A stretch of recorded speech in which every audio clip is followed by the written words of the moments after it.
Hoo boy. Hold on, everyone.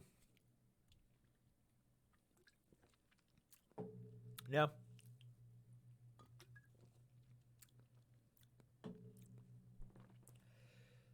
welcome back to day 5 of 31 Days of Horror Reviews. I just watched Siren, or Sirens. I'm not sure. I believe it was Siren singular. Now, I don't know how much of the trailer I'm going to be able to show you, because on Netflix, it just shows a small little thing that's moderately interesting. So, me and Landon clicked it. Or Landon and I clicked it. Now, let's do what we do normally and talk about the story, shall we? Now, I don't know how long this trailer is going to play, or if it will play at all, or if I can censor enough of this for you to be able to understand. Now, so, the story about this, and I can...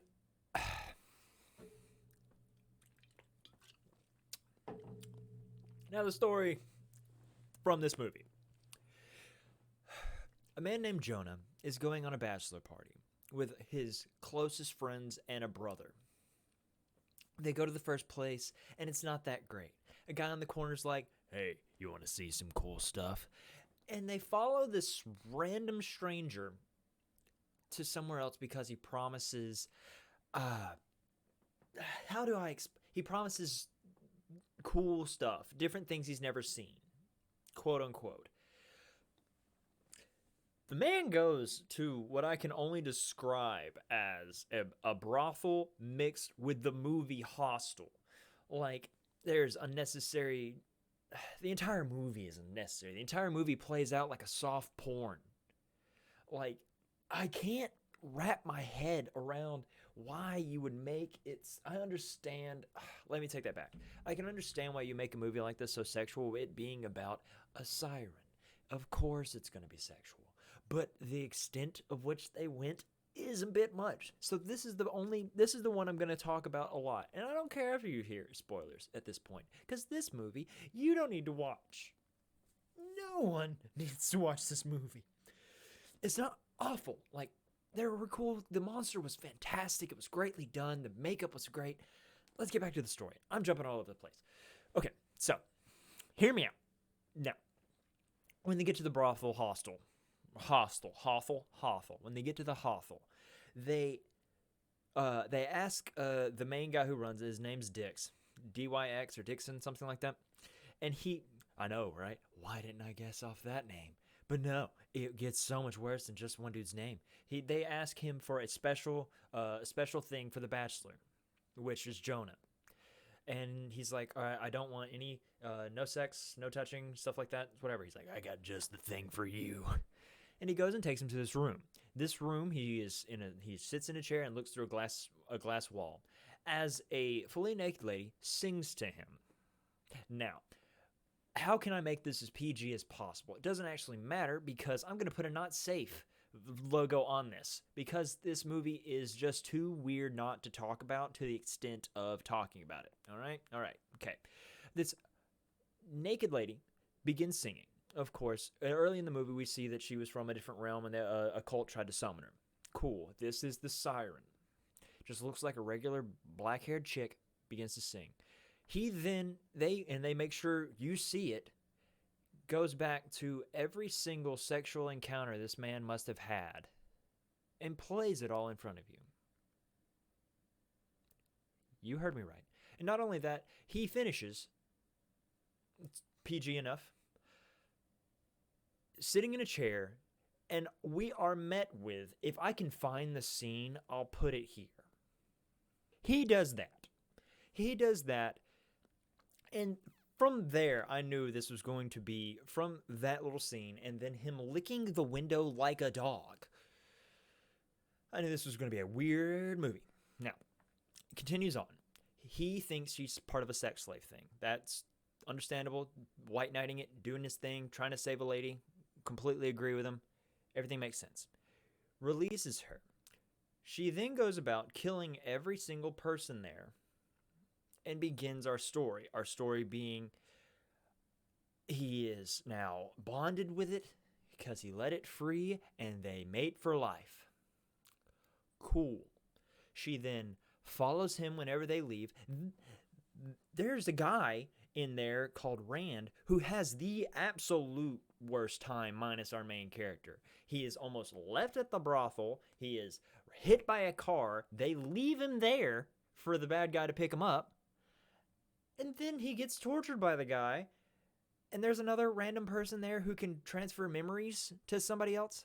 Like, so they don't show it, so we gave it praise that they didn't show a gory kneecapping scene where they're literally removing a man's kneecap. And then they proceed to show it when they need to get him back to the location. And they show it in all of its gritty glory. Fantastic. Great. That's not the worst part of the movie.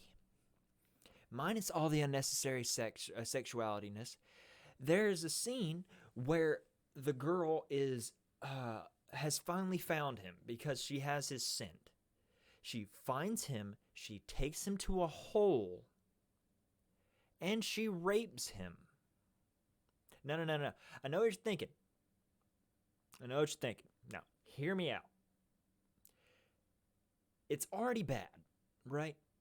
But she's a siren, so she has sexual superpowers. I don't freaking know. I don't know.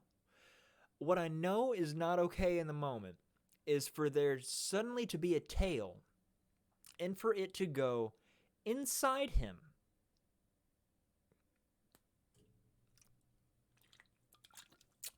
And if you think in this moment that they would maybe lower down the sexuality of the film, they instead take so long to show this rape scene and insertion. I don't get it. Long story short, movie ends. The movie is supposed to wrap up at the church, and it should have. He's supposed to make it home to his wife, and everything should have been fine. And instead, they want to give it a twist ending to where the girl enters the home, makes him think she's his wife, and has sex with him there.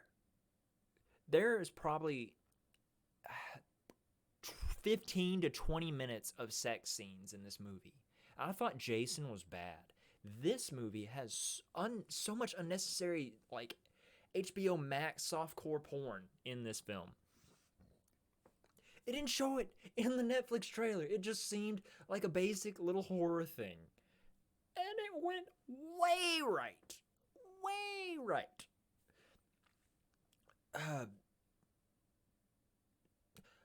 And to describe it, the ending of this best. All right, the ending of this film is the woman best described by Landon in the moment. The lady watches her husband get taken away by a lady with bat wings, and that's the movie. She shouts at her husband. She shouts for her husband. And the movie ends with him flying off into the night. What? What did I watch? The story on this is a 3. The threat of the monster is rape, apparently. Is rape. And murder, because she kills so many people with her teeth, and then it shows that her tail can grow a spike. Thank God it didn't show that during that scene that I mentioned earlier. I know this is running long because I told the story in its entirety. And there's clever things in the film, like you can he uses his headphones to kind of mute it out, and the entire audio of the thing goes quiet. The only thing that kept the actual story itself from going lower was if I can find the scene, I'll play it. But if not, I'll explain it here.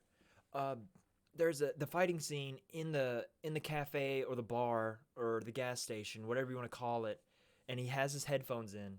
She tackles him down, finds him finally after everyone else in the cafe is dead, and he still has his headphones in, and she's mouthing with a broken skull and large iguana-like mouth. She just whispers, "I like you." And that was the only part of the film that actually had me feeling anything but uncomfortability or uncomfortableness, whichever one of these words work. All right, well, speed up the rest. Threat of the monster. The monster looked great. The monster looked fantastic. She was naked the whole time. Like, of course, she was wearing like this like skin-colored suit, something. I don't know. The monster looked cool. It's monster gets a 5. Threat gets a 5. There. Rewatchability. No.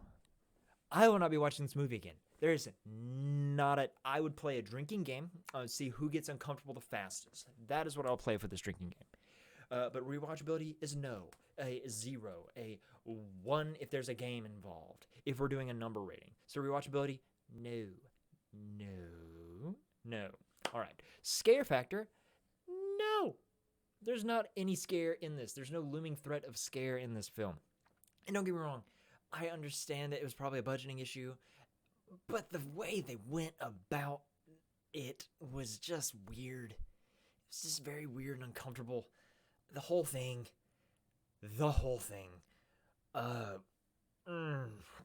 Scare is a 2. I'll give a scare a 4. Once again, getting a +1 from the one scene, the "I like you" scene. I'll give it that. Is it gory? There are little tiny scenes where it's the standard sci-fi like neck flap of her biting someone's neck, so maybe a little gory. It's only on here. I have it on my list to mention. It's overall score of this film is a 3. This is the lowest film so far, and I know we had such a good run with decent films. I don't even want to give it a 3, but I'm going to keep it at a 3 because the actors in it did what they could. They really did. That was 5. That was day 5. A 3 for Siren on Netflix. I'll catch you guys on day 6 of 31 when I finish watching it, after I finish drinking most of the alcohol in my house to forget about this film. Be safe out there. Peace.